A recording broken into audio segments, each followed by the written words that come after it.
Hi, folks. I'm Jamie Hiles. I'm Lydia Judy. And I'm doomed. This is Screen Bloody Movies, True. the podcast where we review a horror movie each week, go over the horror news, and Derek brings the entire party down. I would ask how everybody's doing this week, but Lydia, how are you? Oh, I'm all right. A little chilly tonight. Yeah.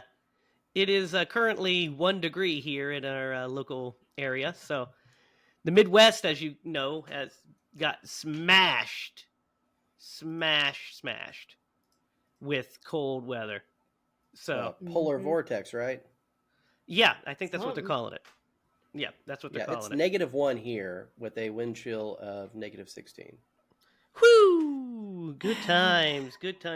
Guys, they played a football game this weekend, because this is wild card weekend when we're recording this. They played a football game in like -7 weather. It felt like -29, -4, I think, something like that. Wild. There's no way. No way. No way. Was that the one in Cleveland? No, it's the Chiefs game. Oh wow. Okay. Yeah. In Kansas City, it was. Whew. It was cold. That's what you're telling me. It was cold. Yep. See, that's when, even if you have tickets, you're like, man, I'm going to set it home and watch the football game. I'm not going to the stadium. No, absolutely. I was like just freezing watching it. Yeah. But, guys, we're going to get warm here soon because we're going to be talking about Jason Voorhees, and he is always on fire with his kills. But before we get into that, I've got some fire-hot horror news for you. Let's start here. Might as well start here, guys. Neve Campbell was just asked about potential return of Scream 7. And she said that she would potentially return under the right circumstances. Her direct quote was, given the right circumstances, yes. I made a statement several years ago, and it was the reason I didn't do Scream 6 at the time.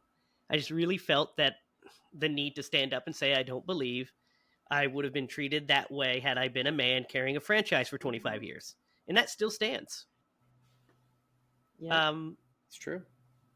100% agree. Last we heard, the script is James Vanderbilt and Guy Busick are now back on board writing a new script for whatever the hell Scream 7 is supposed to be. But who knows at this point, right?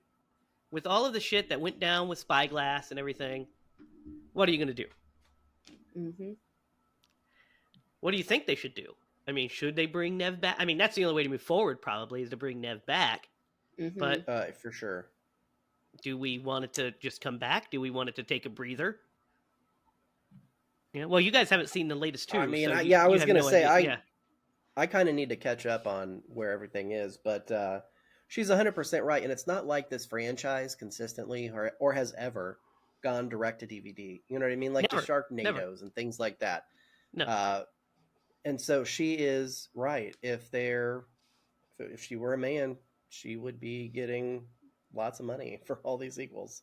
Yeah, paid what she deserves. Yeah. Mm-hmm. Yep. Did I tell you guys that my dad got me a Scream shirt for Christmas? Nice. No. Nice, good. You love that.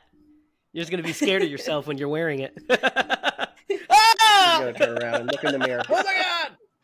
It's Ghostface. It's like what is that called when it's like therapy where you like just immerse yourself in it? Yeah, it's immersion therapy. There you go. Yeah. Something like that. I think it's exposure therapy is the exposure therapy. Correct. Yeah. No. Feeling better about it's it. Like, oh. Which is also what streakers do. Exposure therapy. Stop it. All right. This is some cool news. I think you guys are going to like this. R.L. Stine confirms that the next Fear Street movie from Netflix is based on his book, The Prom Queen. Ooh. Which was published in 1992. Apparently, he tweeted this. He said, that's the one it's going to be based off of. The official synopsis from the prom queen is a spring night, soft moonlight, 5 beautiful prom queen candidates dancing couples at the Shadyside High School prom. These should be the ingredients for romance, but stir in one brutal murder, then another, and the recipe turns to horror. Lizzie McVeigh realizes that someone is murdering the 5 prom queen candidates one by one, and she may be next on the list. Can she stop the murderer before the dance is over for good? That actually sounds like a lot of fucking fun. Yeah. It does. Yeah. I'm in. I love it. I was really impressed with the Fear Street. Well, I don't know. I forget what it's trilogy. called. Either way, Yeah. The trilogy. I thought it had like a subtitle. Like this one would be like the. Well, they did. There was Fear Street, 1992, right? Then 1978, and then 18. There you whatever. go. Yeah. And it was. I loved it. It was really good. Yeah, all 3 of them were great. The Fear Street trilogy was a lot of fun. Mm-hmm. Way better than it had any right to be. Like I was like, went in skeptical, and then was like, this is a lot of fun. Yeah. Then 78, that was a slasher, and like an 80s slasher pretty much, and I was all in for that. And then the third one's really good. Yeah. Guys, I got a few of the books lately also that did I've you? been meaning to read. Yeah, I found a few. I don't know if that's one of them. I'm gonna have to go look, but I found a big bunch of Goosebumps books that I picked up too. Oh, sweet. Derek, this bit of news is something that you and I have kind of talked about. Dwight H. Little talks about how he and Daniel Harris have both spoken about how they think that they want to do if they would be allowed, obviously, but they would both be willing to return for a sequel to Halloween 4. Yep. Now, Derek and I was pitching some ideas to Derek about how I would do the next Halloween movie, and it had to do with bringing back Jamie Lloyd. And I kind of pitched some ideas, just kind of spitballing, nothing like concrete. But I think that would be a great way to go. How would you guys feel about reintroducing Daniel Harris as Jamie Lloyd? That would be interesting for sure. Without rebooting the entire thing and just completely starting from scratch, that's kind of their best foot forward if you're going to try to make some more money off this franchise. Yeah, I think there's meat on the bone because Jamie. I mean that too. Because Jamie Lloyd, Daniel Harris's Jamie Lloyd, never got closure. Like Jamie Lloyd is in Halloween 6 for 5 minutes, played by another woman. After she gives birth to a baby that was quickly dispatched. It's just wasn't it Michael the dad? In one of the versions of it. We're going to do, when we do Halloween 6, we're going to do a deep dive. We're going to watch both movies. We're going to compare both cuts. It's going to be a lot of fun. Whoa. Did you just say there's multiple cuts of that movie? Derek, you didn't know that there's 2 cuts of Halloween 6? No. There's the producer's cut? You never knew this? Lydia, did you know this? No. Oh my God, you guys. Single me out. What are you talking about? Very famous. It's one of the most famous alternate cuts. And for years, it was... Because the producer's cut was said to be a lot better than the theatrical cut. And I won't tell you which I think is better until we do the thing. But I had a bootleg of the producer's cut back in early 2000s, like the early eBay days. I bought a bootleg. I still have it. But I had a bootleg of it. And now it's been officially released on DVD and Blu-ray. So now you have 2 cuts of it. You have the theatrical cut, which was horribly altered. Then you have the producer's cut, which I think you'll know which one I like better because the producer's cut has way more Dr. Loomis in it. Well, and you just said horribly altered, so... Yeah, and it has... And I don't mean horribly as far as it's way worse. I mean, it just was completely different than... The whole third act's different. So I can't wait to talk about that. But... I can't wait till we get into those. But before we do that, let's get back to this. I think that, that would be... we never got real closure with Jamie Lloyd. and I think that we should pick up her story again. Yeah. I agree with that. You guys blowing my mind not knowing about the producer's cut. This is hilarious. Now I'm like, we need to do that. Yes, we do. But we have Halloween. No, we just did Halloween 5, didn't we? Yeah, we did Did we do Halloween 5? 5. Yeah, remember? Because we talked about how shitty No, it we was. did Halloween 4. We did Halloween 5 too. And 5. Yeah, we did. Yeah. Remember? Because we talked Yep, about so we are at Michael driving the 6. car with the fucking mask and Tina. Oh, Tina. Oh, yeah. Yeah. Yeah. You know that. Yes. yeah, Okay, so that was 5. Yes, so we are up to 6, so might be happening in the near future. Maggie Gyllenhaal's Bride of Frankenstein inspired film is moving forward. It's titled The Bride. We talked about this, remember? She's directing it. It's now official. But it's not been officially announced that this is happening yet. But we talked about it. Remember, it's Christian Bale's Frankenstein, Peter Sarsgaard as a detective, Penelope Cruz as the bride. Annette Bening. I remember that. Annette Bening has now joined the cast. Oh, that's cool.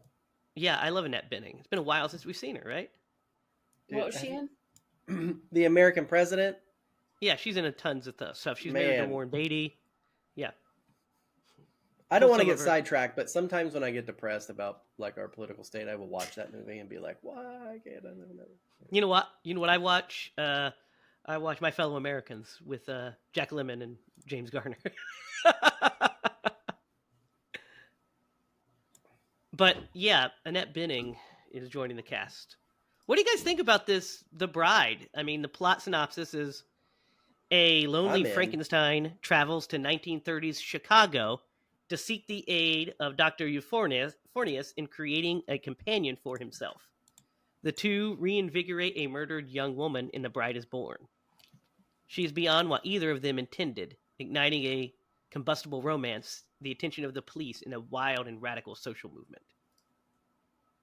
Sounds pretty cool. Sounds crazy and fun. I'm down. Yeah. Lydia, this next news is for you. All right. Uh-oh. So, Danny Boyle and Alex Garland have announced that they are working on a sequel called 28 Years Later. Yes. I saw that. Yes, I saw it too. I'm so excited. Yeah, I was supposedly hoping it would get brought up. Yeah, hopefully, or supposedly it's a trilogy of films being brought up that they're making. Wow.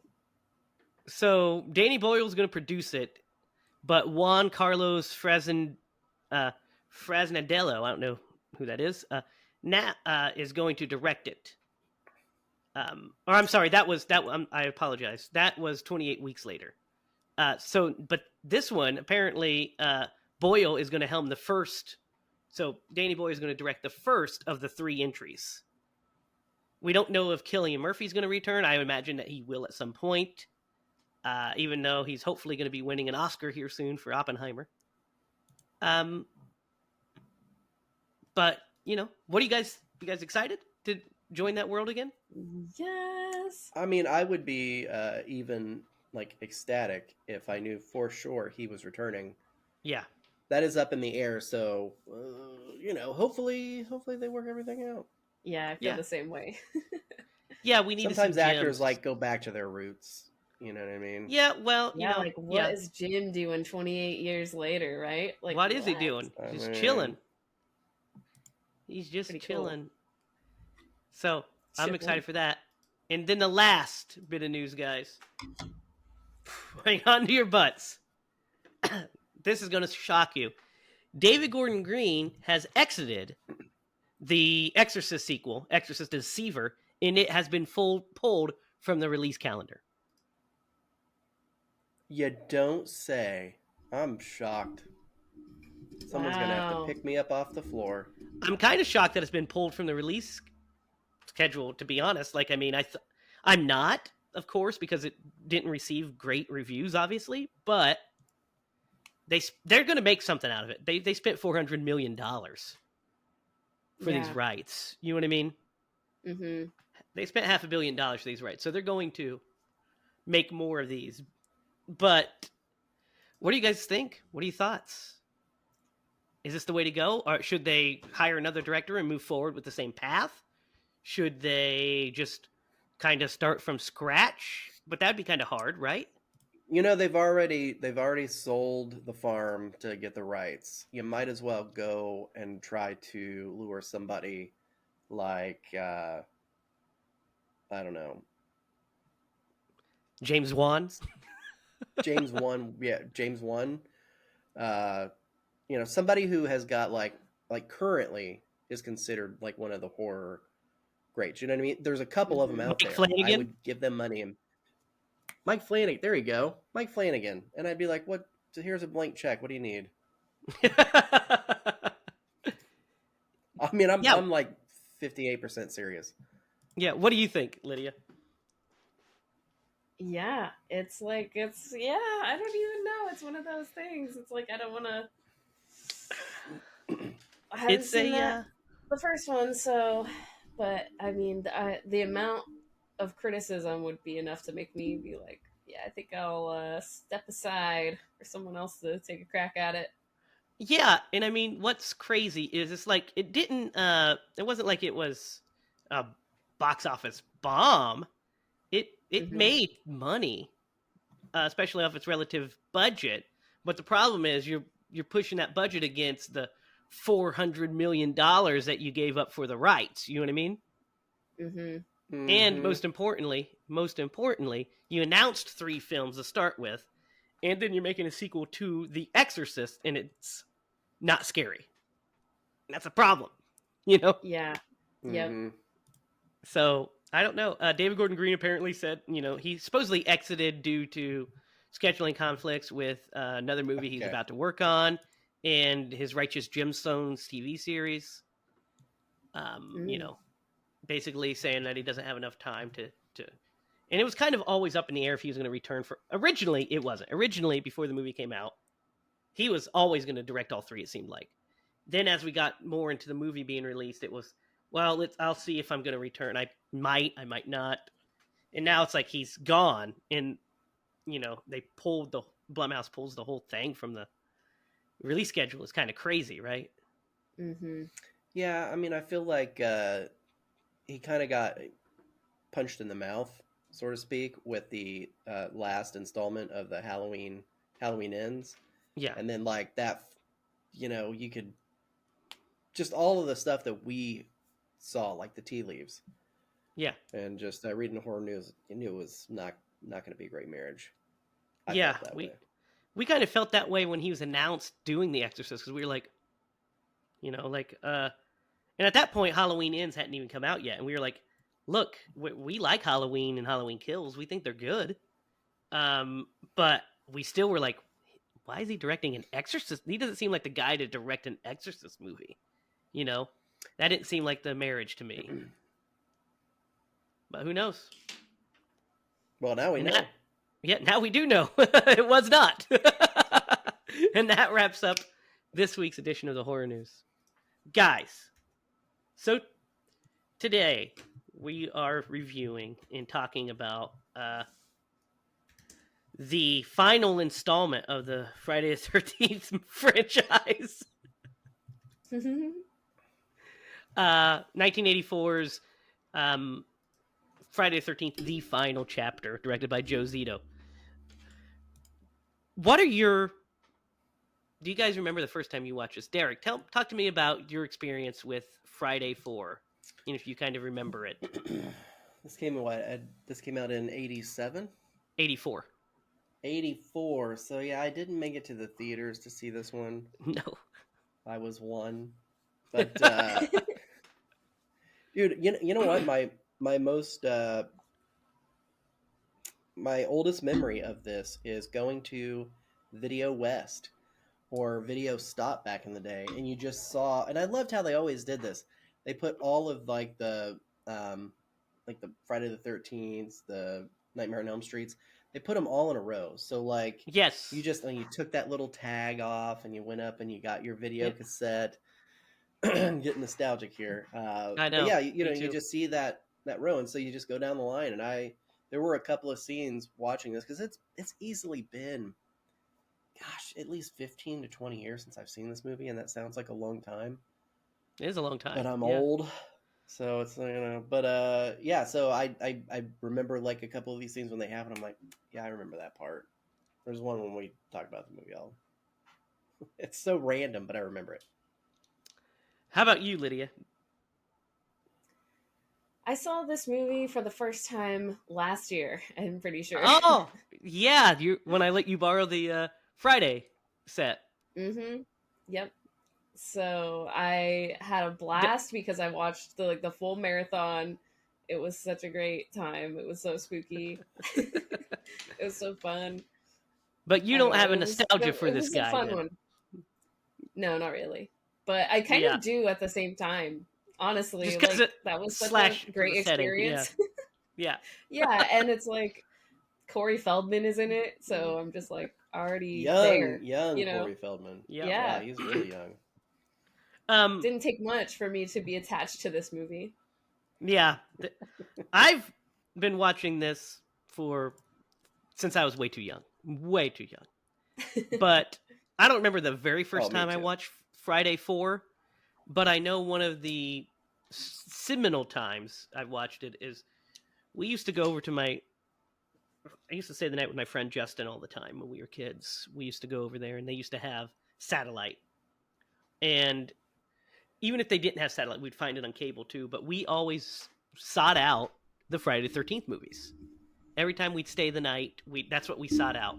And I remember watching this one on one of those nights, and then when all of these came out on DVD for the first time, I remember buying it because I was going through buying the entire series back then because they didn't have them as a set. It was each individual movie. So I remember buying this one, and when I got in high school, when I got really into my slasher phase, which has now lasted 20 plus years. But like this one was one of the seminal ones. When I rewatched it, I was like, yeah, this one's the cream of the crop when it comes to these Friday the 13th movies. This one's, cream of the crop. And it has some, It rises to the top. Sorry. it always rises. But there's some fun stuff in this one that's very memorable, for sure. I say we get into it. Like, first of all, I think this movie has the best characters of any of the Friday the 13th movies. Would you guys agree? What do you think of the characters? These characters are especially fun. I I'll say agree. that. Yeah. Well, and because you kind of have a mixture. You know what really kind of blew my mind? Because I told you it's been a long time since I've seen this movie. What really blew my mind was there was a little bit of like a parallel between this movie and then the remake in what, 08? Was it 08 that came out? It was 09, I think. 09. I was so close. Yeah. Like the brother searching for the sister type thing. Because when we meet him, that was taken from it. Yeah. yeah, that blew my mind. I had forgotten all that. Yeah. But yeah, I The, like the characters. No, I think they're great because it's this movie. What's interesting is we get it's kind of like a the scenes where Jason's not there. We get kind of like a comedy, like a frat house comedy, a little bit, or a coming of age comedy with some of the characters, especially Teddy and Jim. Which let's talk about Teddy and Jim because they're great, right? Yeah. They are. There was a moment where I thought that which one, and I forget the guy's name. Help me Crispin out here. Glover? Back to the Future. Yeah, there you go. There was a scene where I thought he was legitimately going to stab that guy in the neck. Where they're standing next to the stairs, and he's like, tell me, Oh, I thought he yeah. was going to kill him.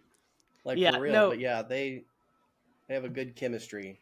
between Yeah, the two their of them, like storyline the is character. fun because it's like definitely like it's like I said, one of these like teen comedies. It's a teen comedy through line when he like how he keeps calling him a dead fuck. Oh Yeah. my god. Yeah. And guys, Crispin does the fucking most wild dance in this thing. Oh my Oh, gosh. I remember that. I'm obsessed I with this remember that. dance. And that like Uh, weird like 80s like rock song that's playing. Yeah. He's just like going fucking wild. Kills me. that's Kills me. 100% how he dances in real life.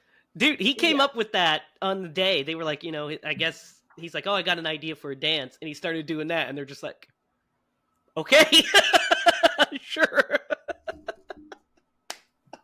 It's so great. I don't even Yeah. know. I can't even. And all of what's fun about this one is, so it's rare that I say, we're doing a Friday the 13th movie. Let's start by talking about the characters, because that's not usually a strong suit of these things. But these Right. ones, the character, and it's not like it's high art, but each of the characters have their own little storylines and they have their own little like arcs going on. You know, so we have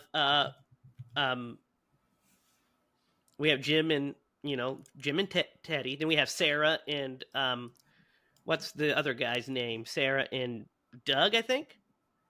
And then we have Paul and Samantha, who are like a couple.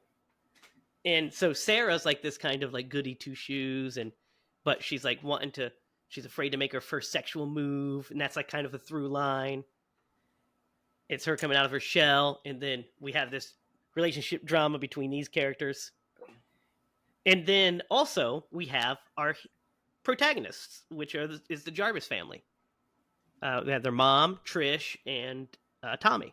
What do you guys think of Trish and Tommy as protagonists? I like him. They're really great, and I love the quirkiness that they gave to Tommy in this, right? Because you know that if he doesn't have this encounter with Jason, he is going into the horror genre, and he's going to be a special effects or makeup artist. And some of the stuff that he's got in his room is just like really cool.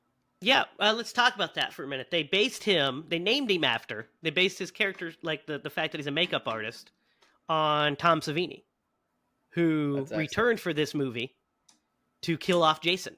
So this is Tom Savini's first time back, only time back actually, to Friday the 13th. That's why the gore effects look so phenomenal. It's because it's Tom Savini doing his Tom Savini magic.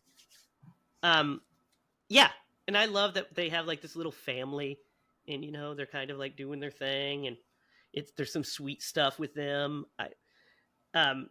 Dude, the mask that Tommy makes are like way too good for Tommy to have made. Let's just be honest. Well, I don't think that, but he's a genius. He is a genius. Shit. The mechanical one? Freedom. Yeah, that has like the moving eyeballs. Yeah. Well, and there's a scene where the car breaks down. He's like fixing the car, so he's got some smarts. Oh, he does. But, yeah. Kudos to his mom, because she just really gives him the freedom to like express himself, and yes, that I feel like would have been rare. And Dad's not in the picture; they're separated. But kudos to his mother. Yeah, That's well, awesome. He's kind of the opposite of old boy's dad in Salem's Lot, right? Mm-hmm. You need to quit doing this. She's like, you're getting really good at making those masks. Out of this. Yeah.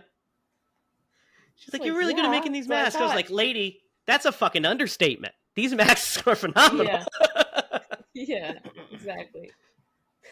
So yeah, they're great protagonists. And we also have Rob. I'm sorry, Rob is introduced, who is the brother of one of the previous victims.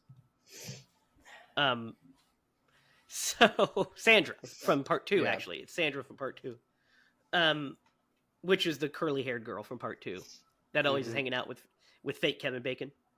But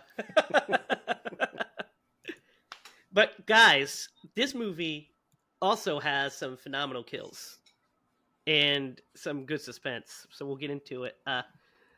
The opening of this thing has a great shot. I think it's great. The opening of this thing, when we have the ambulance is driving up, we see all the cop cars and everything, and there's the guy's like, this time they got him, and he's like laying there dead and shit. The scene where everybody's driving away and it's just the lone spotlight, and then it disappears and it's just darkness, is awesome. What do you guys think of this opening? Yeah. And a It's lot so of this crazy. was a oneer, Yeah, which is really cool. yeah, Go ahead, Lydia. And I was just gonna say it's so crazy that they just pick up right in the barn. Like, yeah, awesome. yeah. And I of love course it you too. see like the classic like intro of showing all the previous movies. I love that. That more movies should do that if they're in a series. More movies should do a Yeah. movie recap. It's the best. I love. It's so fun. I'm gonna give it to you honest about Jason. And then we just get a super cut of all the fucking cool shit that Jason's done up to this point. Yeah. And Like, you're you just know like, exactly yeah, what you're about to get into.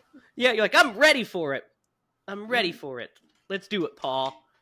And then we get into it. So his opening kill in the hospital. Both these kills are. I think the kill of Axel is fucking awesome. Dude, I loved that character. Him and Axel the nurse. is so fucking deadly. He Yeah. is so deadly. When he's like eating the sandwich and he puts it on the corpse and he's like filling out the paperwork, then he Yep. puts it back up. I'm like, That's such a coroner cliche in movies. I don't know why they do that. It cracks me up. They're like, we got a coroner here. We're going to show him eating, so that way you can see he's a little fucked up. You know. Yeah. He's just desensitized, really. I Yeah, mean, well, he he's is. talking This about guy like, is- yeah. yeah, This guy is Oh pretty yeah, weird. how the Yeah. girl is like, oh, she was pretty, still is. yeah, Yeah. and he's Bring it watching and touch her some face. weird ass fucking 80s exercise. What is that Oh thing? man. Well, they didn't have scrambled channels back in the day. I so you take guess, what but- you can get. Oh man, it's so funny. He just sits in the coroner's room, eating or drinking coffee and watching these freaking chicks work out. So yeah, when what do you guys think of his? Well, first of all, this nurse and him's relationship is something else too. By the way, It is. It's so It's so strange. weird. Lydia, you're a female. Does this guy have a chance? No. Okay, I didn't think so either. So then when she gives him an opportunity, I'm like, well, that's why this is a movie. Because there's Yeah. no way. There's no way. No. It's like what? Like they completely surprise you when they turn it around like that, because you're like, Yeah. there's no way this guy has a chance, and then she Yeah. kisses him, and you're like, wait, what? yeah, you're like, wait, did I rent Friday the 13th? Which one is? Yeah. You're like, hang on, there's no way this is happening. Is this the porn version? I've got to know. Yeah. Then they, of course, Jason's hand hits her, and dude, when he yells, Jesus, Christmas, shit, which is one of the funniest things I've ever heard in my life. Yeah. Holy Jesus, Christmas shit. Was that like a blooper, an outtake, and they're like, not keeping it? I don't know, but it's fucking Yeah. hilarious. I'm glad they It is kept really it. Yeah. hilarious. I like that when he just goes off and just keeps cussing like random cuss words. Yeah, no random ones, order. yeah. She, of course, says, like, I'm going crazy. And you're like, this is like a madcap comedy. What is going on here? Yeah. Yeah. Her line is then- so weird. Jason, it is. But the Jason's kill of Axel is awesome. Right? I mean, it's an all-timer. Yeah. He uses a It's saw. the saw, yeah. And Yeah. Slit, and then he turns and spins, looked like great. snaps his head completely around. Yeah, it does. Every time I'm like, yeah, that's fucking good shit. That's good shit there. You like that one, Lydia? Yeah. It's Pretty a good. great one. Hers is less good, but I mean, it's scary. Hers is scarier because he like actually pushes, holds her up against the wall, and she's just staring at him as he plunges the scalpel into her chest, and like fillets her. You're like, that'd be terrifying. My favorite part was watching Jake's reactions to these. He was really really into it. He was like, oh, every time he jumped, I was just like, yes, this is awesome. Yeah, good. Yeah, that is excellent. Yeah, it's a good opening kills. We're introduced to Terry and Tina a little bit later. But before we talk about them, we've got to talk about the hitchhiker on the road. That's the scene I remembered. When she's eating the banana Yeah, it's very And memorable. Yeah. yeah, I remembered when that happened. I was like, boop, there we go. That's one of the It's a scenes good that I kill. remember. It's a It good is, and kill. it's hilarious. And she's Yeah, like, and the banana makes the kill work because the way she squeezes it, and so you see her like Yeah. reacting to it. You're like, oh, that's got something disturbing about that, but also something Yeah. funny because it's a banana. You know, Yeah, and it she's strikes just the like perfect not tone. even. She's not even like a character in the movie at all. She's just She's like there, on the side of the road. just minding her own beeswax, trying to And hitch a ride. for some reason, I just love her to death. She's just this weird hippie chick Yeah, I just that love literally her has face. the "fuck you" on the other end of her sign. well, she gets some shit when you're Yeah. hitchhiking. Well, So yeah, you and gotta you're have dressed like something prepared. Her sign said something about Canada, didn't it? I don't remember. It said something about like, yeah, you It's know, like we'll travel or Canada whatever. love Peace and or love. I something. think it says, yeah, peace and love. And then she flips it around and says, "Fuck you." I mean, you're expected to get shit when you're like a hippie, and it's 1984. You know what I mean? It's Yep. like fucking Yeah. 15 years later, man. From the summer of love. But yeah, that's funny and a good kill. I'd have picked her up. But then we're introduced to two characters, or three characters. We're introduced to Terry and Tina, which are the Doublemint twins from back in the day. But and who? then The actual Doublemint twins? yeah, I believe they are the actual Doublemint twins. Yeah, Oh, I could didn't be know that. wrong. Let me check it. Let's see. Maybe they weren't the actual ones. I mean, I But- don't know much about the Doublemint twins. They're identical twins that starred in some films. That's all we get. That's all IMDb or freaking. This is telling me, but they were in Once Bitten, which is Jim Nice. Carrey. Jim Carrey. Yeah, Jim Carrey one. But yeah, so these two actresses. What do you guys think of Terry and Tina here? They're interesting. Yeah, and they're locals. Yeah. They're just From riding England. around on their from England. They're just riding around on their Their bike, accents. and I don't know that one point, the one gets ditched, and their standards are very low, Yeah. which I think is hilarious. Yeah, so like there's a whole thing where like Tina's trying to get with Paul essentially. Yeah. And then that he decides he can't do it. So that backfires and then she goes to Jim and gets with Jimmy. What do you guys think of Rob?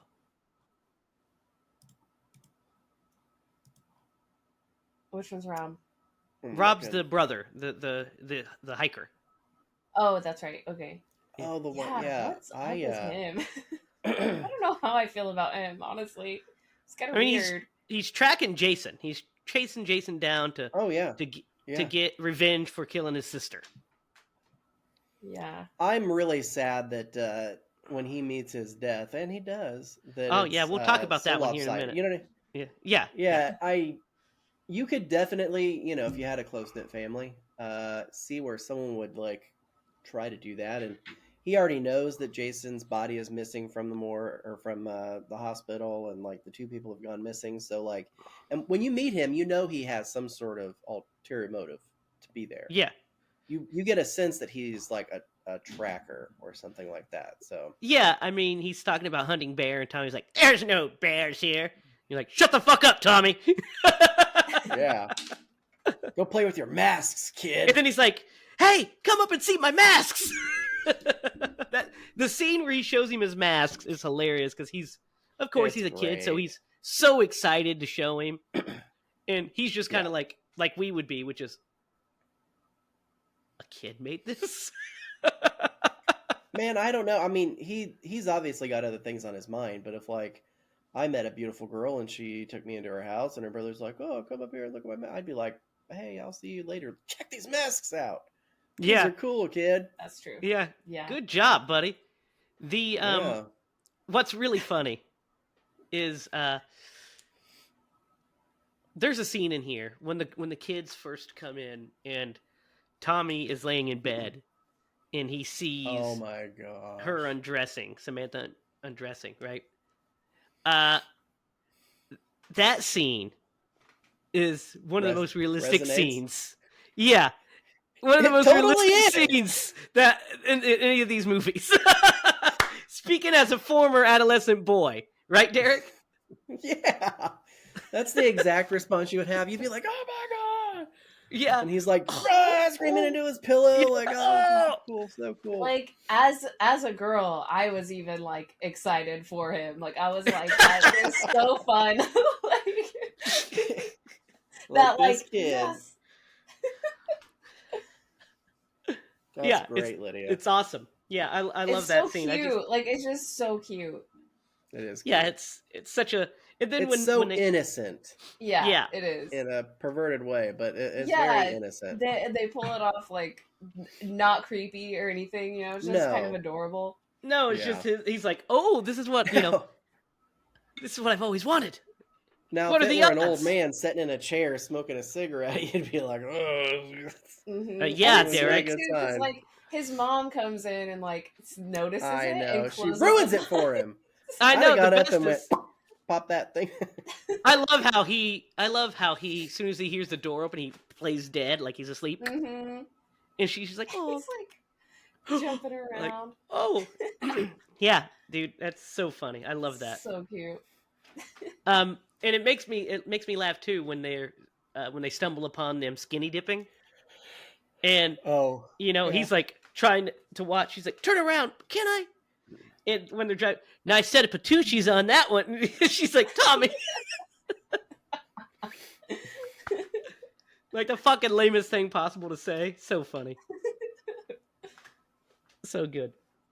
So yeah, we set up our cast. Let's start killing them off. Let's talk about these kills because that's what we're here for. We're here for Jason to do his mayhem. And there's a ton. There is There's a so ton. many. There is. So let's start with Samantha's in the raft. What do you guys think of her death? I think it's a great one, actually. I do too. Yeah. I do Like, too. Yeah. Like one of the best, probably. Yeah, because it's really so good, right? Because it's like the way it's set up, her skinny dipping, so she's completely vulnerable. She's out in the middle of the lake with this raft, and then he just pops up and stabs her from underneath. Mm-hmm. Just great. It was Plus, the face she makes is so funny. It is a funny It face. makes- Oh, yeah. Yeah. It makes it like just another like memorable thing. Like you were saying, like this movie has so many memorable moments that's And like you know- it doesn't just go past. It's like that was awesome, that was funny, that was scary, like all of it at once. And this scene was actually terrible to shoot I bet. for that poor actress. Yeah, because I mean, and What her He's name laying. is Jodie Aronson. She yeah, it's super cold because they shoot these things in like fall, and you know, which we're making the same mistake, but whatever. We don't have any skinny dipping scenes, but so the lake's cold. She's out there for hours, and at one point, Ted White, who plays Jason, who always tried to keep away from the kids, that way he was in character. Ted White stepped up and said, "If you don't let her come out of that lake and dry off." Because she had a wetsuit on from here down, but it just was too cold still. And she said, if you don't let her out of here and take a break, I'm walking. He was ready to leave. He's, you know.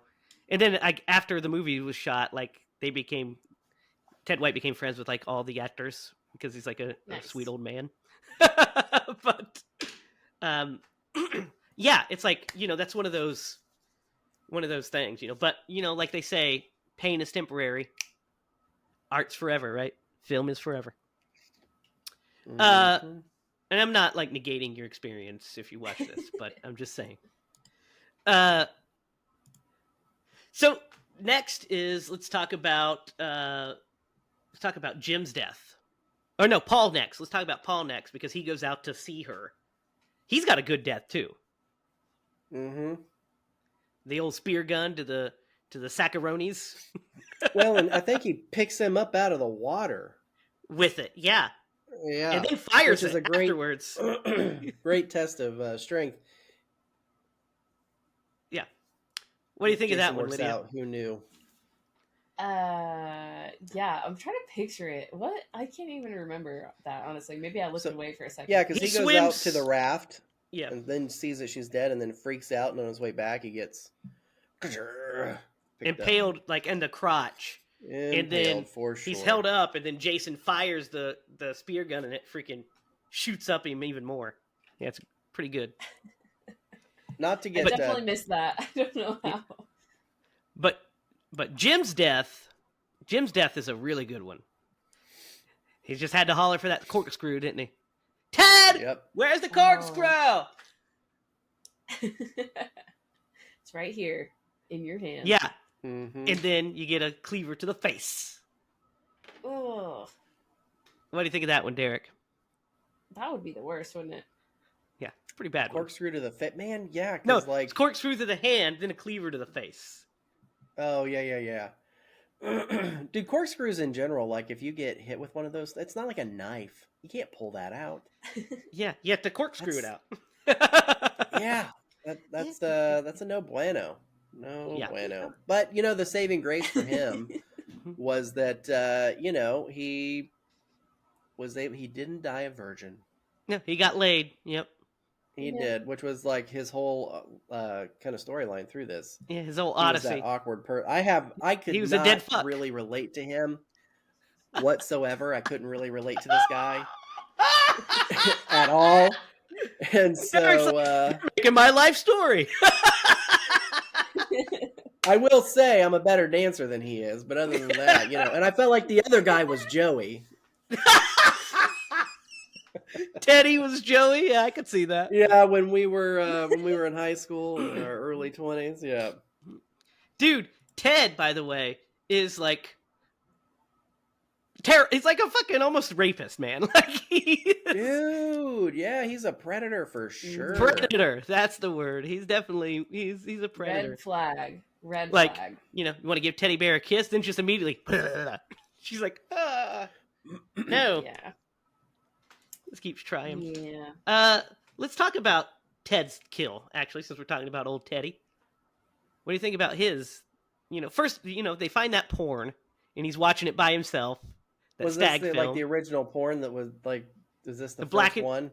Yeah, the first one ever made. Yeah, the first one. It's a silent film in black and white. Yeah. Yeah, and I actually forget his death. It's a great one. It's a pretty good one, He gets stabbed through the screen in the back of his head, and then it drags down, and we see the blood on the screen, which is awesome, I think. Yeah.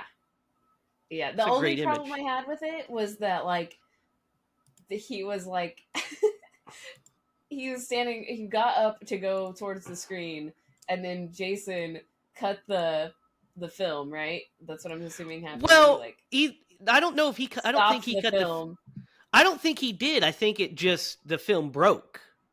It just happened to Oh, break okay, then. while he was there because it looks like it Because just I was snapped. like, how did he get over there, cut it, and then get behind the screen without him like seeing? Well, to be fair, That even makes if he did all do the more that, sense. Teddy was pretty fucked up. He was pretty high, That's but true. Yeah. That's true. but I love the image of like the blood coming down the screen when he stabs him. It's great. Yeah, I liked that too. One thing that they really compared to the previous movies, I felt like they really, and I talked to you about this off show, but they really played up to Jason's like supernatural side. A little I bit. feel like. They don't lean into it because he's still a mortal man. Is he? Yeah, absolutely. He dies in See this those one. fingernails? Yeah, he dies in this one. This is the one where he dies. And I he- mean, you know- but I knew a guy with fingernails like that. are you kidding me? You know, Yeah. bus driver Willie. Ugh. Shout out to Willie, the bus driver. I knew a Willie. Yeah, I know. You did not know a Willie. You just I think you did knew know a Willie. Lydia. His name was Al. His name was Al. Gross. His He was name gross. was Al. It wasn't even Willie. This guy He was a just made up a name for him. this guy was like a short, like mechanic kind of guy, and he just like his fingernails looked just like that. Well, this Ew. was Just dirty my old fingers. the Willie I knew was white trash personified. Just think His of the name- most white trash person that you could imagine. It's probably that guy. His name was Aldo, by the way. It wasn't Willie.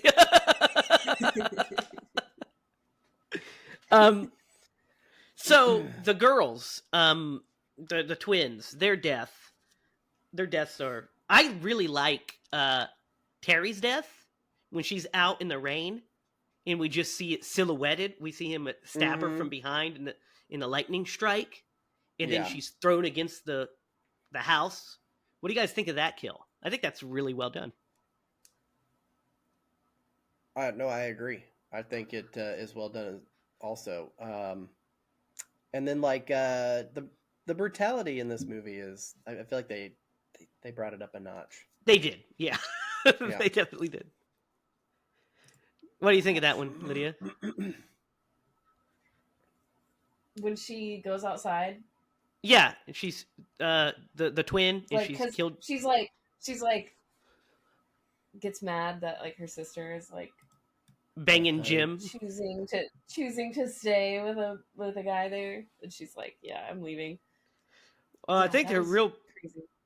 yeah, I think her real problem was that she was sleeping with who she was sleeping with. She's like, fucking Jim, you serious? Yeah, I read into that so much. Like, I was like, I want to see like a movie about them.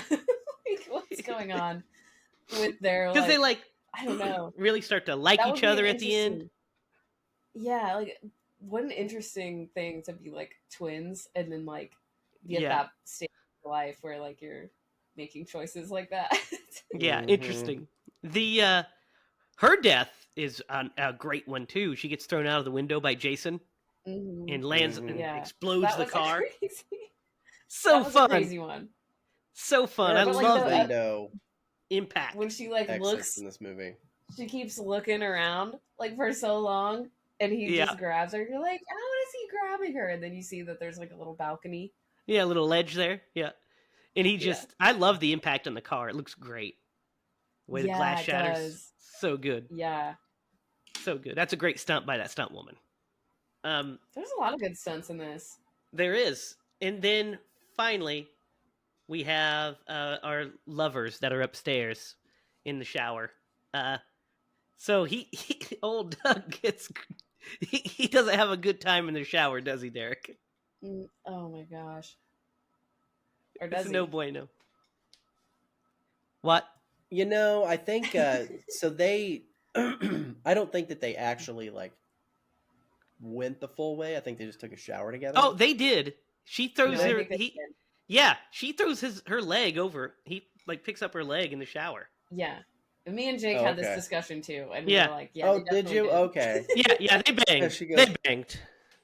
And then she was like, "Oh, I will see you In the or, bottom bunk. what's his- Yeah. Yeah." And he's like, "Oh, I think something." And she's like, I'm in "I think heaven." I'm in love. Yeah. I'm in Yeah. love."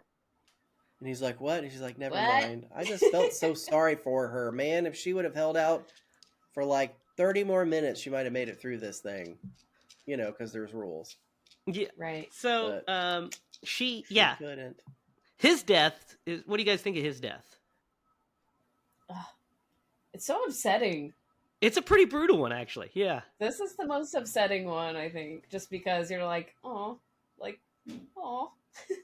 found each other, and then it's like, all these other guys are crazy, and these two are like the normal couple.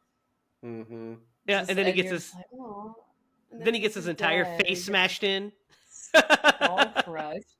Yeah. Yeah. What do you think of this So kill, Derek? sad. And which one's this? Is this him in the shower? Yeah. Yeah. He Oh, like dude, grabs it- his head and like just It's smashes such an it. invasion of privacy, and it's also quite brutal. It Yeah, is. it's very Uh, brutal. Yeah. Yeah, just imagine, taking a shower, you just did your business, and then someone comes and kills you. That's rude. Yeah. That's like the Yeah. worst thing. That's the worst biggest way. SAB That's the biggest SAB thing I've ever heard of. SAB still not a thing. I'm making it a Thing, thing. Derek. It's still not a thing. So, her death is actually really great too. What Where happened to her? I can't remember. she gets the axe through the door. Oh, Mhm. axe through the door. She's wearing her towel, and the axe just boom flies through the door. Because like It's really cool. He waits until she discovers him. Oh yeah, yeah. Oh yeah, he definitely did. And then the filmmakers play with our expectations of where he's going to attack, and then he just a knife or a freaking axe through the door out of nowhere, and you're like, oh, okay, here we go. Then we get our final of our survivors' kills, which is Rob. Derek, you touched on this earlier. I think this is the most disturbing kill of all of them. Right? Don't you guys? I don't know. I thought this one was kind of cheesy. I think it's which one is this one? And there's so many. Rob, where he gets killed by Jason. You know, the guy that's In the the tracker basement. guy in Oh, the basement. yeah. I think it's the most disturbing because he's literally saying he's killing me. Yeah. He's killing me. But that's also why I thought it was kind of cheesy.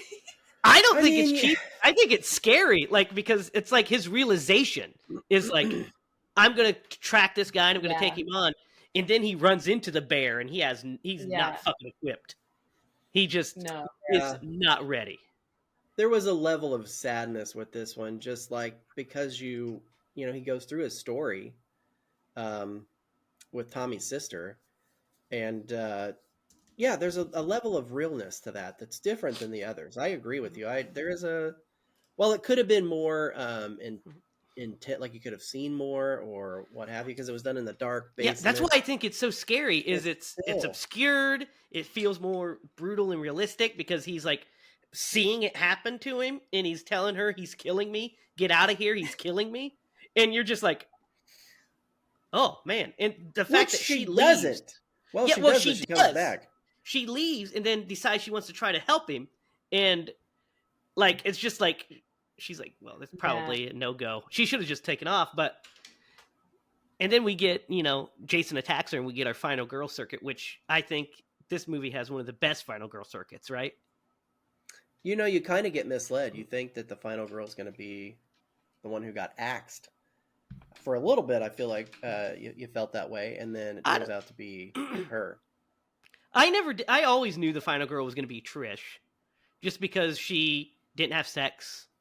She she's taking care of her brother. She's not as prominent as the other two, or as the other one. Is more where I came from, because I think the other one has a bigger role.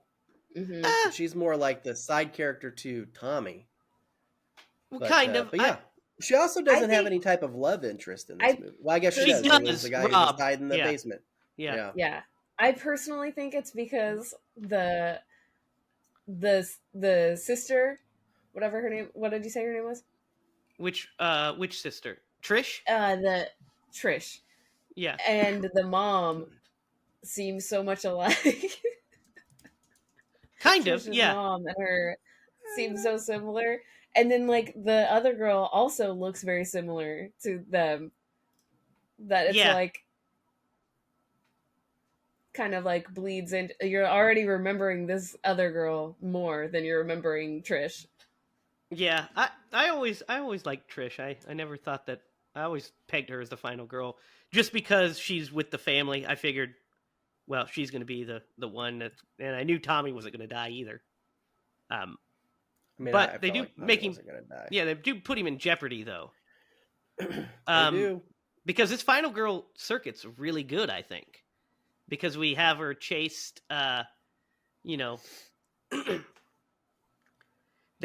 She runs away and out of the house. She has the whole chase through the house. I love how Jim's like tied up, or like nailed up on the doorway, and Jason just like rips him down. It's so brutal.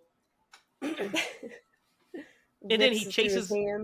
Yeah, and then she chases, Jason follows her to their house, and we get a whole chase scene there, which is a really good one. Like when they're upstairs and he's bashing through the. I was thinking about that. How scary would that be to you blockade yourself in this room, and there's this murderer with an axe, like chopping down your your door, and he's like this kind of man, you know, that'd be terrifying. And then he patches through, and she smashes him in the head with that TV, and you're like, oh, dude, those TVs were fucking no joke back then too. Yeah. That was a computer monitor, really. It was for his little freaking weird Amiga game that he's playing. To like circle back, they could have called the police, but Jason ripped off, by the way, a box that was just on there were no wires going. The phone anyway, box. Yeah. Yeah, rips it off. But I did notice that he had a ham radio behind him that they could have been on. They were been like, "Hey, Jason's at our house." But anyway. Yeah, but they didn't have time really because he was already chopping through at him. At that point, he could have later, but he's chopping away, and then of course the scene where he's laying on the ground after the TV hit, and tries to get her with the. I love the fact that Tommy's on one side, she's on the other, and Jason literally has to make a choice as to who he's going to go after, and of course he goes after the girl. But I love that bit, right? That's fun. It's like shows his little his psyche working. Yeah. And then she jumps out of the window, knocks herself out, and gets up and gets away. So that way, she gave Tommy time to escape, and he's still there. So we get the whole final standoff with Jason. Tommy has shaved his head because he found the articles. So he decides, I'm going to try to look like him. Maybe I can get in his head. And then Trish is standing her own against him with that machete. Dude, when she splits his hand is awesome, right? Yeah, it's really cool. It's like, he's just like, And it's fuck. Ah! And then, so that's really fun. And then she attacks him, like after Tommy lures him away, and she attacks him with the machete and knocks off his mask, and we see his face. What do you guys think of Jason's face in this one? It's so freaky. It's a good one. It's really good. I like it. Yeah. It's Half all, of it's like twisted. Yeah. I think it's a really good design. It's Tom Savini. I agree. Yeah. And then Jason's death is fucking brutal. He dies, right, guys? Yeah. What do you guys think of Jason's death? He gets just to like recap it, he like lands on the machete, and he like either way he's sliding down the machete, and it's just like that's so good in the way he's like it's beautiful. Yeah. Beautiful. His eye is still like moving while that's happening. It's so good. Yeah, it's so good. And then Tommy hacks him to death afterwards with that machete when his finger twitches. Mm-hmm. They were like, he's not coming back. Yeah, they're like, he's not coming back. That was the intention. Double tap. Yeah, he's dead. And then we get, of course, the ending with the fake out where he like looks into the camera, like we're supposed to think, well, is he going to be the next Jason? Yeah, what was that about? They needed something to leave it on. You know what I mean? Because originally, guys, this had an alternate ending. Really? Yeah, it ended like a lot of the other ones did. You know how? So, like, actually, the last three, all of them ended with a fake out scare, right? Like a dream sequence, right? Jason jumping out of the water in the end of the first one. The dog, Jason coming through the window in part 2. And then in part 3, Jason busting through the door, and then Mrs. Voorhees grabbing her under. This one almost had an ending like that. It was Trish would go into the house and find her mom laying in the tub, and her mom's eyes would turn white and start to attack her because like she's dead in the tub. She'd come alive and start to attack her, and then Jason would appear with the machete and cut her head off or something, like, or stab her. She'd wake up, and she'd realize she was in the hospital and it was a dream, and then we'd get the ending that we got. But they decided that it was too hokey, so they didn't do it. I think it kind of sounds Made cool. it all the way through. Yeah. I think it kind of sounds like a cool ending, right? But Yeah. what do I know? So what do you guys think of the ending as it is? I like it. I do too. I think they could have done without that last little bit, but it's fine. Yeah. It's fine. Yeah. It's fine. Yeah. Yeah, I It's think very they could have satisfying. done without it, but it's like also it's even more memorable because they did. Yeah, yeah. And Like they they set knew up, that that was going to be talked about. yeah, because I mean, this was supposed to be the last chapter, but they wanted to leave themselves some room because the very next year they put out a fucking Friday the 13th movie. The very next year, guys, 1985. 1985, Friday the 13th 5 comes out. So it's like, It's the new beginning, right? yeah, Is that what it yeah, was? yeah, the new beginning. It's so wild. So, yeah. What is your guys' favorite kill in this one? Besides Jason's. Yeah, I was going to say Jason's is probably the Jason's best kill. really pretty Yeah, awesome. it's the best kill. Yeah. Besides Jason's, what's the best kill? Man, I think the scariest one is the shower kill. I was gonna say that too. Like, it's quite brutal.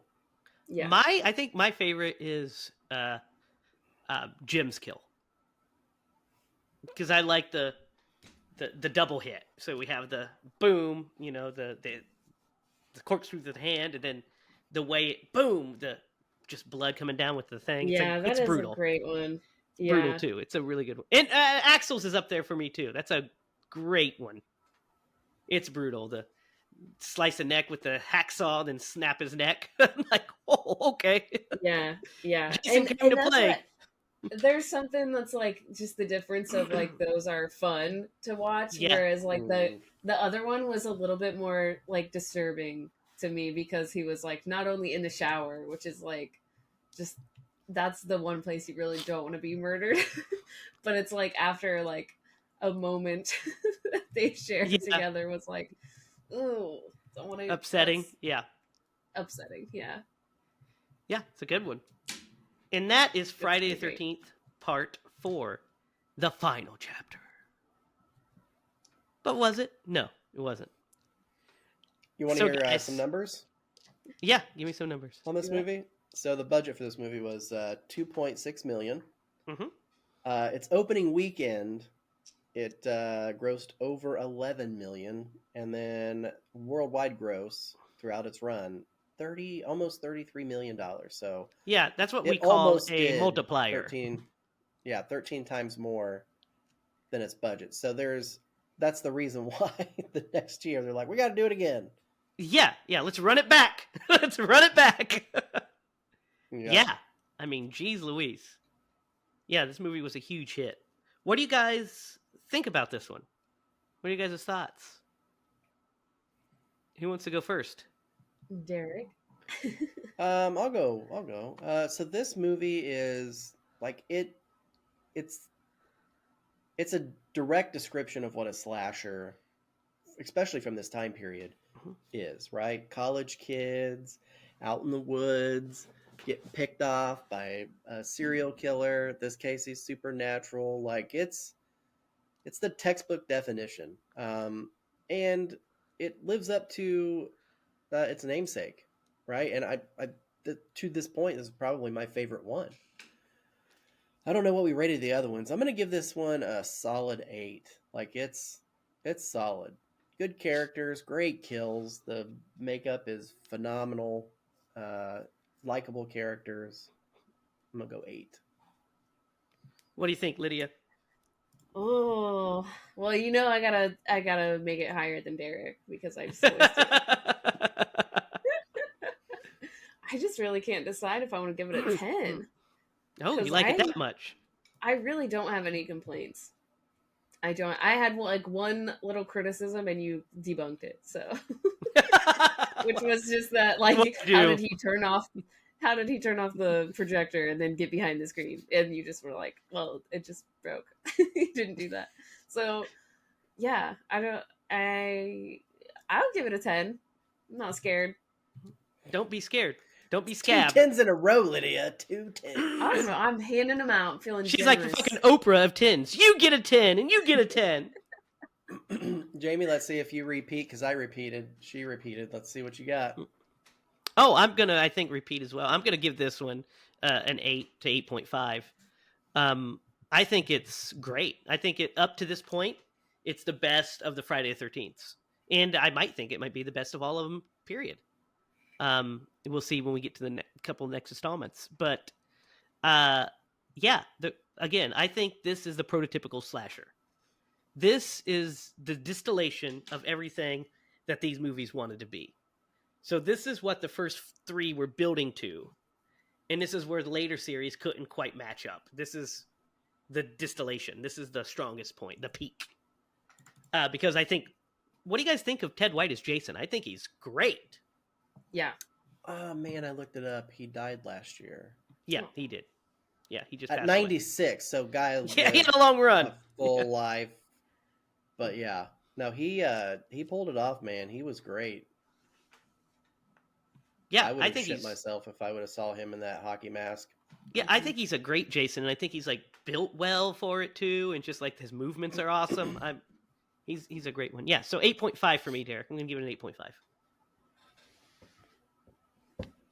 And that is Friday the 13th, the final chapter. These movies are so fun, guys, right? They really are. They are. I enjoy them. I like, and that's what is weird too, because like as far as like me watching horror movies, it seems like I never watched any sequels to anything. Like Yeah. very few sequels. Like I've always just stuck to the first movie and like not bothered with anything else, except for like very few franchises. So, watching like all of them is pretty exciting, and like discovering that like this one is like one of my favorites now is cool. Yeah, I agree. It's one of my favorites as well. It's a good one, guys. So, now I've got to ask you, who would Tom Atkins play in this? The Hunter, the brother. Mm. That's who I would Yeah. pick. Probably. Though if he I'll was do that. Jim, he'd get laid way quicker. Mm. I mean, come on. We all know if we're putting somebody in his gym who it's going to be. But no, Yeah, I think Rob would be the best. Probably, yeah. There would just be an extra scene of them in that tent. Yeah, there definitely would. It would have just been like the Beer and a fog. He just would have cigarette. cut. He would just have a. Yeah. After he like almost kills her, and she's like, "You almost killed me," and then he's like, and then they were just gonna cut right there.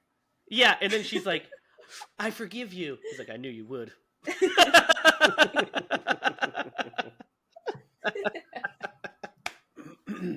Yes, love it. All right. So it's my turn to pick, right? nope. Mine. No, it's not. Pretty You sure. picked. Wait, yeah, it is I picked because Dr. Giggles. Yep, I picked Trimmers. Trimmers. Lydia picked this, so it is your turn. Oh, Here's yeah. my list. I'm going to take you guys to Suffertown. Why would you do this? We've been on a streak of really good ones. Yeah, Yeah, we well, give you it know, so many all tens. streaks have to come to an end. too many tens. No, not too many. I didn't give any 10s. What are you talking about, Lydia? Me. Yeah.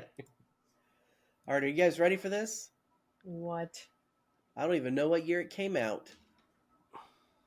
How are we going to find it? Yeah. I'm sure it's streaming somewhere. Derek, you got to look to see if it's streaming first. Oh, goodness. Yeah, Let me... Derek. Because if we can't Fine, find it, how are we Oscar. going to watch it? If it's not streaming, I'm not watching it. All right. It came out in 1996. Let's see if it is streaming was 3. anywhere. You were 3. I was 10. Derek, how 27? Got him. Oh, man. That's in my You mid-20s. are So funny. I swear. All right, it's not streaming anywhere, but you can rent it.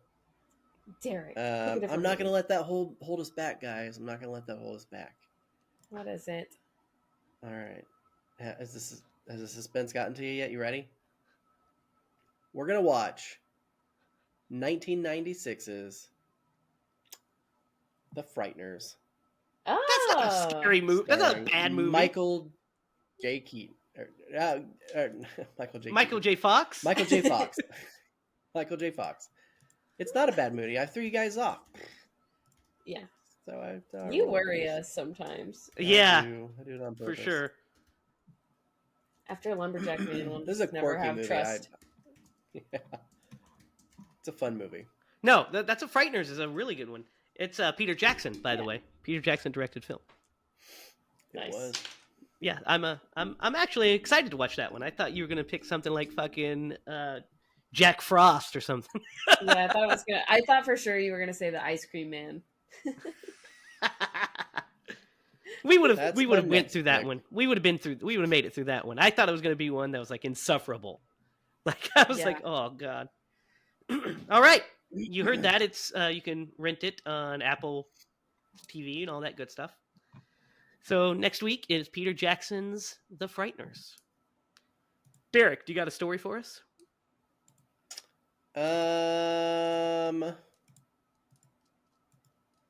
You won't believe this, but I didn't think of one. You gotta let's be see. kidding me. I mean, you know. Did I show you guys what I got, by the way? Yeah. Oh, it's a killer clown. Cool. That is cool. Yeah, Thrifted That's pretty cool. that's awesome. Jumbo. Got Jumbo style. Did I tell everybody about the time that that little kid smacked the shit out of my aunt? Yep, sure did. Yeah, that sounds familiar. Let's see. Think again. Huh? Think again. Let's Keep see. I thinking. can tell you the one. Oh man, so this one's kind of weird and. Good. That's So what my we need. aunt, my mom, she was friends with this lady, right? And her, I don't think they were married, but like her partner, her longtime Lover. companion. Anyway, so yeah, he was, he had a couple of brothers, and they just happened to live in Kentucky. And my mom decided that she was gonna hook up with this guy and move us to Kentucky. And my aunt went, and my whole family went to Kentucky for like a couple of years. And while they were there, one of my aunts shacked up with this guy who lived on a farm and didn't have running water. He didn't have any type of facilities in the house, and so like they had an outhouse and all kinds of stuff. So I went to stay at my aunt's house for like 2 days. And I was like so disgusted. Every part of it, I'm like, oh my God, I just want to sit on the couch. I don't want to go anywhere. I don't want to touch anything. Because like they let chickens run around in their house and all kinds of like weird shit. Like these people were the quintessential hillbillies. And Sounds like it. yeah, I know, man. They had like vines growing in their house, like in the kitchen area that didn't have running water, but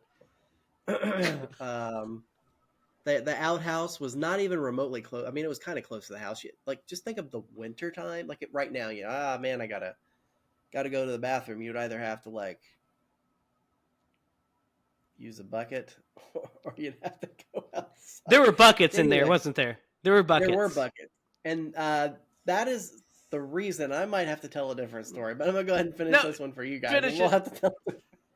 So I literally decided that I stayed there for 2 days, and that is the longest I've ever went without going to the bathroom. Number 2. I held that thing as long as I could until I got back to my other aunt's house. At least had running water. Wow. Wow. I Like know. Robinson Crusoe. It was a lot like Robinson Crusoe, as primitive as interesting. can be. Yeah. Wow. Interesting story, Derek. So now we know that you Well, I didn't went shit to, for 2 days.